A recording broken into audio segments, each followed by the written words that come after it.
An effort to put abortion rights on Michigan's ballot this November may be successful. The co-chair of the Reproductive Freedom for All ballot initiative claims that they have nearly double the signatures required to make the November ballot.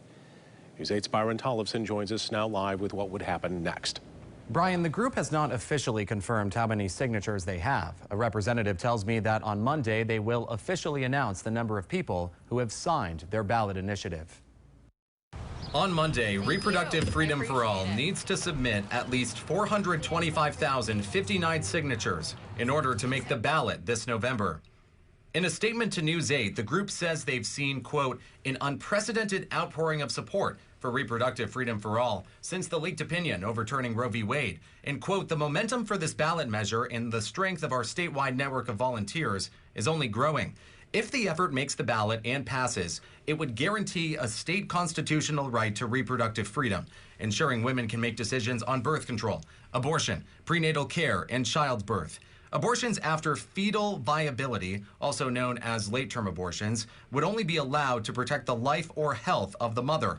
Once the ballot petition is sent, the Bureau of Elections will review the signatures to confirm if they are valid. They want to make sure, that the signatures are legible, that the circulator of the signature of that petition page followed all of the rules that are in place to make sure that they gathered the signatures in the right location. When they do the signature sampling, they're checking to make sure that the voter is actually that voter, right? They're checking to make sure that the signature matches, that it's the person is truly registered to vote in Michigan. The Bureau of Elections then recommends whether or not to approve the signatures. They lay out how their sampling method worked, what their findings were, how many signatures approximately they expect are valid within the entirety of the petition that was submitted. From there, the Board of State Canvassers, an independent group appointed by the governor, votes whether to certify them. They ultimately have the final say, and they determine whether or not there are enough valid signatures. And once they decide on the validity of the petition, if they decide in favor, it goes to the ballot in November.